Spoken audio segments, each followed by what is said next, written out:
Сегодня мы поговорим о связи элементного статуса и сахарного диабета с комментарием врача-эндокринолога. Для начала подпишись на канал, нажми на колокольчик и в конце поставь лайк, так больше людей увидит это видео. Спасибо, друзья, за вашу поддержку и спонсорство. Наша команда очень вам благодарна. Все варианты помощи в описании к видео. На платформе Boosty вы сможете оформить подписку и помочь каналу развиваться и радовать контентом. В качестве благодарности вы сможете получить книги по медицинским направлениям. Ссылка также под видео. Сахарный диабет, к сожалению, является одним из наиболее часто диагностируемых эндокринных заболеваний во всем мире.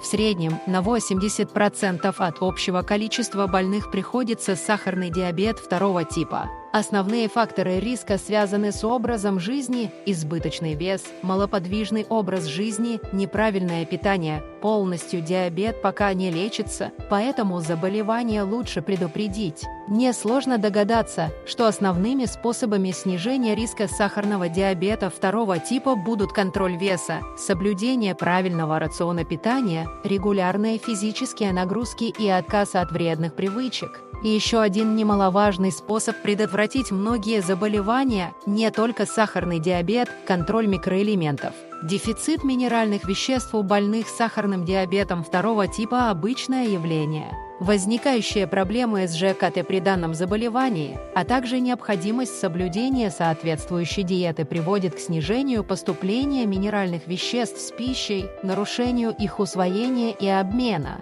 Разберем подробнее влияние каждого элемента. Первый. Хром – один из наиболее важных микроэлементов для больных с сахарным диабетом второго типа. Он связывается с инсулиновыми рецепторами, регулируя их эффекты и поступление глюкозы внутрь клеток.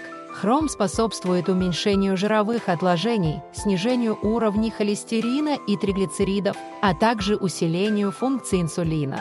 Дефицит хрома, наоборот, приводит к повышению триглицеридов, холестерина и уровня глюкозы. Данные литературы свидетельствуют о том, что питание не удовлетворяет среднюю потребность в элементе. Больные с сахарным диабетом нуждаются в приеме БАДов. Дозировку подбирает врач, исходя из степени дефицита. Второй. Цинк регулирует выработку и хранение инсулина в клетках поджелудочной железы. Он также повышает сопротивляемость организма к инфекциям и барьерные функции кожи, что особенно важно для людей с диабетом, у которых раны могут заживать медленно. Третий. Избыток железа влияет на метаболизм глюкозы. Повышенный уровень ферритина в сыворотке крови может приводить к развитию сахарного диабета. Для оценки обмена железа более информативен комплекс исследований, определение уровня гемоглобина, ферритина и процента насыщения трансферина железом.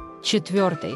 Исследования показывают, что у многих пациентов с сахарным диабетом второго типа диагностирован дефицит магния в крови. Низкий уровень этого макроэлемента тесно связан с инсулинорезистентностью. Он помогает регулировать уровень сахара в крови, снижает артериальное давление, а также уменьшает частоту приступов мигрени. Вовремя сделанный анализ крови и волос на содержание химических элементов может снизить риск развития диабета и повысить эффективность лечения пациентов с сахарным диабетом второго типа.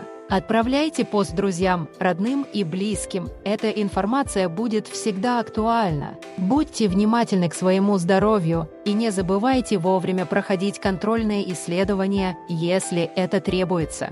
Обращайтесь за помощью к грамотному специалисту и никакого самолечения. На этом все. Здоровья и удачи вам, друзья!